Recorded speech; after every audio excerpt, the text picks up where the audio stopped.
All right, in the last lesson, we looked at the law of demand and we drew a demand schedule, which I've copied and pasted down here. And the demand schedule simply gives us the information to plot the demand curve. And just a quick review, the law of demand simply says that there's this inverse relationship between the price of a product and the quantity demanded for a product. Now, when we looked at it in the last video, we drew this curve, and notice if we go from point here to point here, okay? If I said if the price changes from $1 to $1.25, then ask yourself what else changes, okay? So change in price here is going to bring about a change in what? And so hopefully you can look at this. So if the price were $1 and it goes to $1.25, then there's a change in the quantity demanded going from 80 down to 60. All right, and so as you can see, we're moving along this curve. All right, and let's say that the price went up to $1.50. Then we would say there's a change again in the quantity demanded going from 60 to 40. And so what I want you to pay particular attention to here is, and this will be important in just a little bit, is that if we move along this curve, if we start there and then we come this way, it doesn't matter which way we go, but as long as we're moving along the curve, then we call that a change in the quantity demanded, okay? And I'm going to put this here, change, triangle for the change, and the quantity demanded is a movement along the curve. All right, and so if we're moving from $2 to $1.25, then we're moving from $2 here to $1.25 here, and so we're moving along the curve. And like I say, give me just a little bit, and this should make more sense. All right, now what we want to do is figure out can this curve actually shift? All right, one way or another. All right, because remember when we looked at the demand schedule, this was just a snapshot in time. Now we know that time obviously doesn't stand still, and so there are other factors that can arise that will cause people's demand to change, the quantity demanded to change at different prices.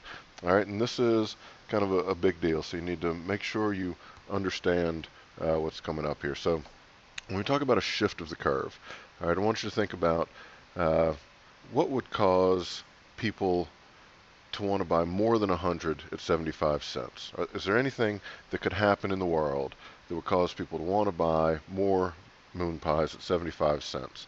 And so you might look at it and say, well, what if everybody's income doubled? All right, would people want to buy more moon pies at 75 cents? Maybe they might want to buy 120 of them. Okay, what if the population got cut in half? Well, that sounds kind of bad. Let's say that the population doubled.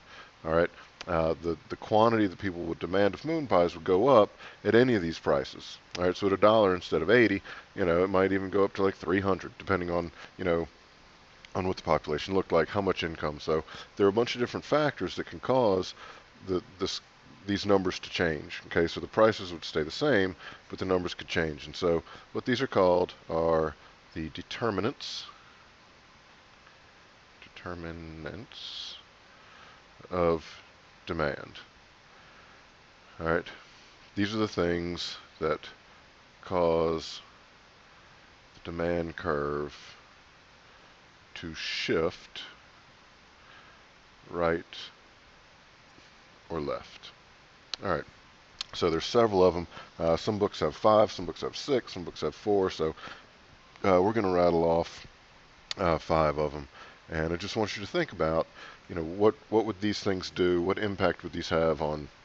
We're using moon pies, but pick your own product, and you can try to figure out what's going to happen to the quantity demanded at different prices. So the first one that we'll look at is a change. All right, again, I'm just going to use the triangle in people's tastes and preferences.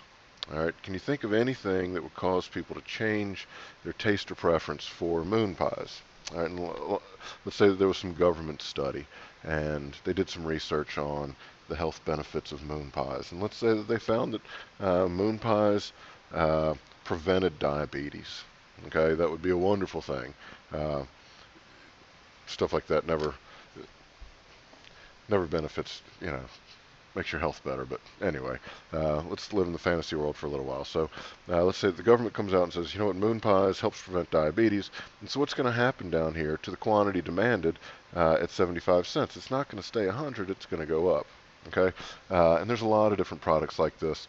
If you can think of, trying to think of something that used to be in fashion and no longer is.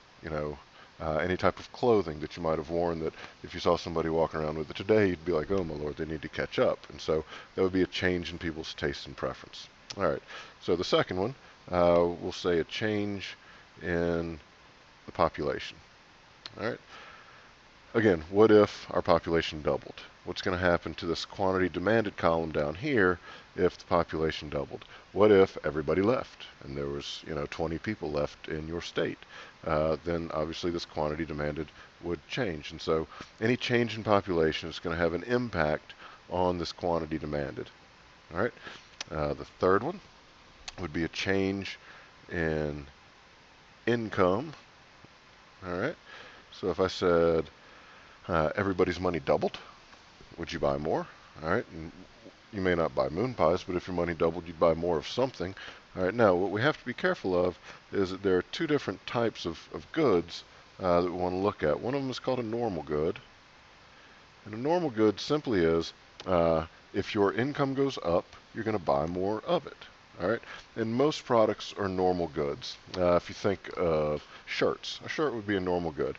If your income goes up, you might buy more shirts. If your income goes down, you might buy fewer shirts. All right, and so let me just say as income up, buy more. Now, there's also something called an inferior good. And an inferior good, it simply says that if your income goes up, you actually buy less. So as your income goes up, buy less. All right, and these work in the opposite as well. So with an inferior good, if your income goes down, you buy more of it. And so the great example for inferior goods I've always found are ramen noodles. All right, you might eat a bunch of them when you're in college, but if you graduate and you start making some cash, you might find that you actually start buying a lot fewer ramen noodles. And there's other products out there, but so when we look at a change in income, we need to figure out is it a normal or an inferior good before we start saying what's going to happen to this quantity demanded. Because if we said moon pies are inferior, if people's incomes went up, then this number would actually have to come down because it's an inferior product. As we get more money, we don't care to have as much of it. All right, so that would be a change in income. The fourth one would be a change in consumer expectations. And that is of future prices. Let me put that in there, of future prices. And so it's kind of the self-fulfilling prophecy idea. If we believe that the price of a moon pie is going to go up in the future, then what are we going to do today? You might go to the store and buy a whole bunch of them because you think that the price of a moon pie is going to go up from $1 to $2. And so you say, you know what, I'm going to go buy a bunch now, stock them up, and put them away. And so then I don't need to worry about, I won't be as affected by the price change in the future. If you expect the price to come down in the future, then you're going to not buy them right now. You're going to wait. Okay, so that would affect the quantity demanded at the current time. So well, let me use the example. There was a bad peanut crop last year, and there was an increase in the price of peanuts, and so that got passed on to the peanut butter makers, and everybody knew that the price of peanut butter was going up, and so the demand for peanut butter went way up. Okay, and so when something like that happens, we'd say at $1, then instead of 80, people might say, you know what, let's buy 120 of them. All right, so if you expect the price to go up in the future, you buy it now, and that drives the demand for the product up now. Okay, if you expect the price to go down in the future, you don't buy it now, which pulls the demand down.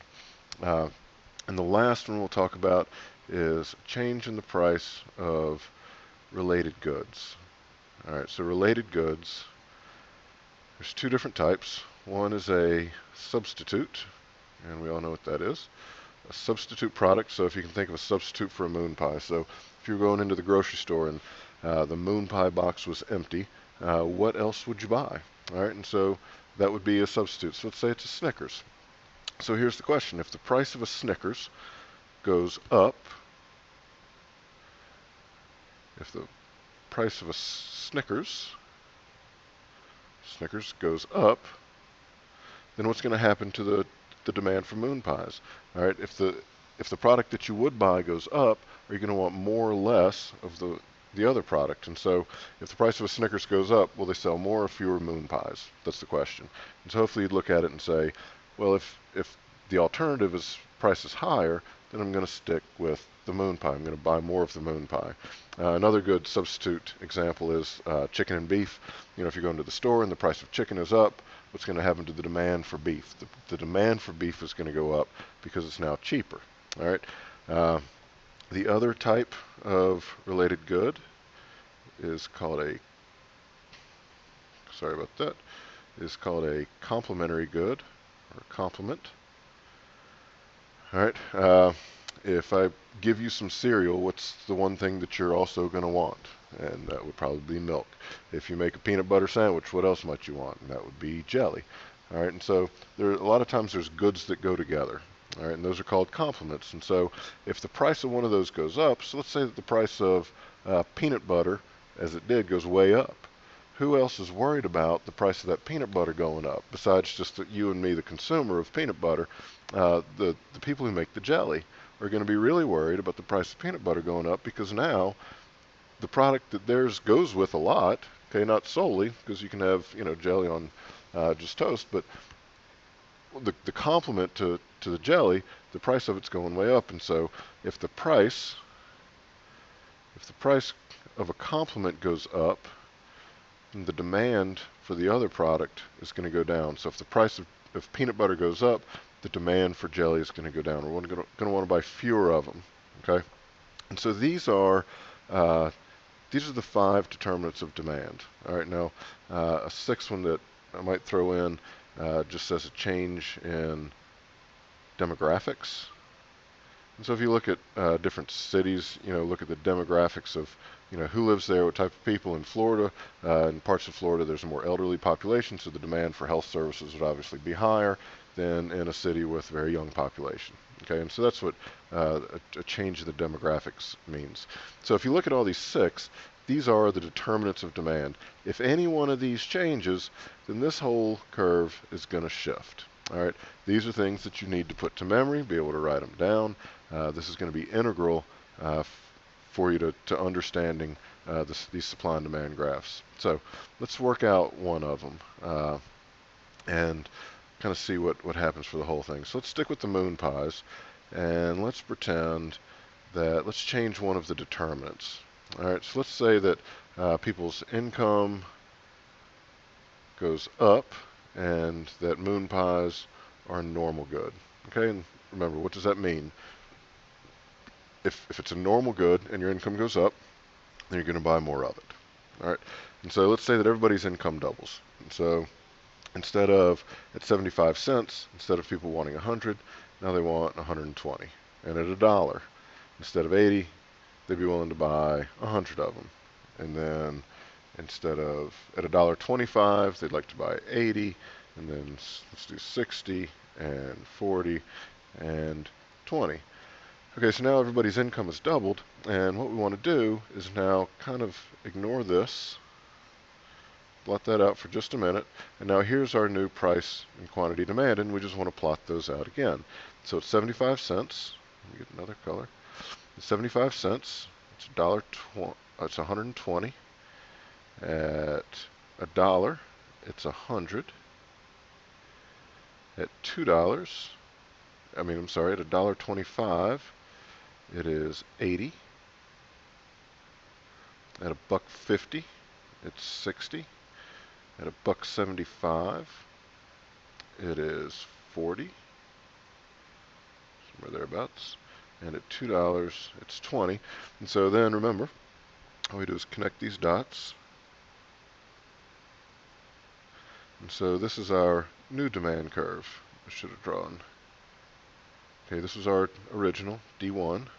And so now we've drawn this new demand curve. And so as you can see, there's a shift to the right when this determinant changed. This change in income happened. There's a whole new change in the demand curve itself. And this is what they call a change in demand. All right, remember, in this other graph, in this other slide that we looked at, when we moved up and down the curve, that was a change in the quantity demanded. All right, when one of these determinants changed, then we get to a whole shift of the curve, and that's when you say there's a change in demand. So this is it can be confusing, but this is the difference. All right, this is a change in demand when the whole curve shifts, and the curve shifts because of a change in one of the determinants that we talked about on the other slide. Now, can this curve shift? And by the way, this would be called a shift to the right. Some people look at it as a vertical shift, but we're not going to do that. This is a shift to the right or an increase in demand, either way you want to say it. So let's look at what if the government came out. I don't need to cross it out, I can erase it. What if the government came out and said that instead of moon pies being this fun snack to have after a good mountain bike ride, that moon pies cause cancer, okay? And so what would happen to the quantity demanded of moon pies at all these different prices? So it's 75 cents. Instead of buying 120, let's drop that down, and now people only want 80, okay? Maybe not cancer, but it gives you a cold, because if it caused cancer, hopefully people would stop buying it a lot. At $1, let's go to 60, and then at $1.25, we'll go to 40, and then we'll go to 20, and 10, and 5. Again, remember, I'm making all these numbers up, but so this was caused, this is a change. Which determinant would this be? If the government says, you know what, this stuff might give you a cold, or might make you feel crummy or whatever. This is a change in people's tastes and preferences.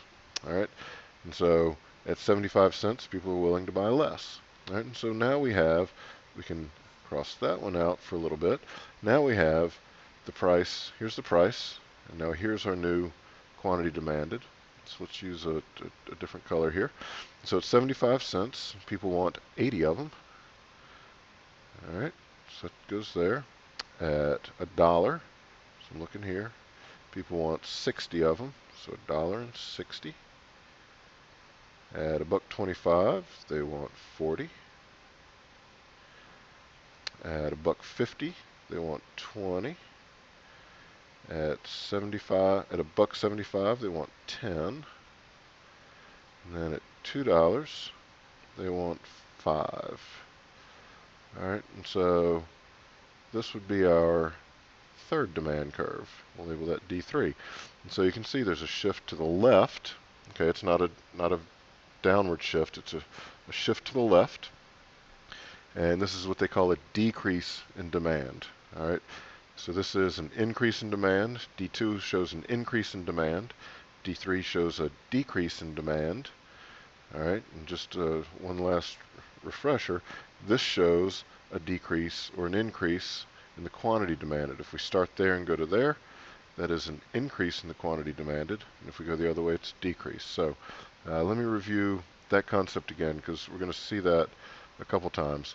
Let me just show you what we say. This is a change in demand versus a change in the quantity demanded.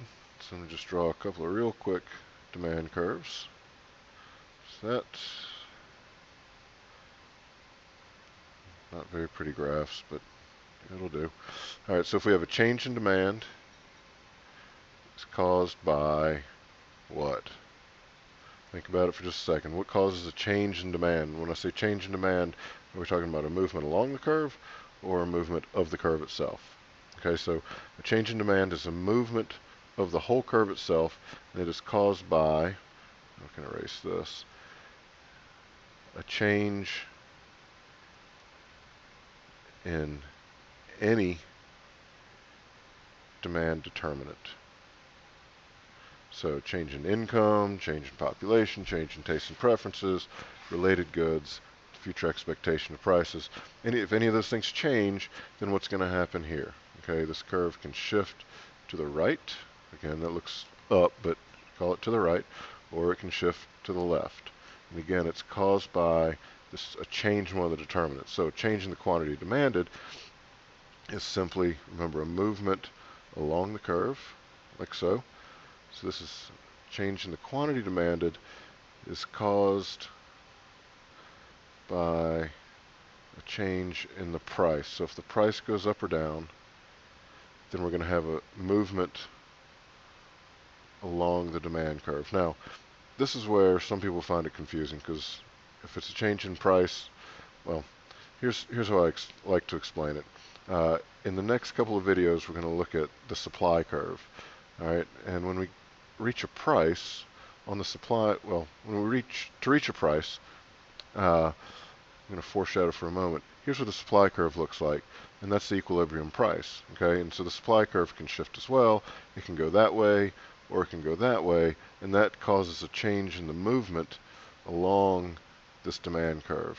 All right, and so really what causes a change in the quantity demand is when supply changes. We haven't done supply yet, so some teachers like to say it's caused by a change in the price. But remember, it's anytime there's movement along this demand curve. So change in quantity, change in demand, change in the quantity demanded. If this supply stuff just messed you up, completely disregard it. So that's all for this lesson, and I'll see you next time.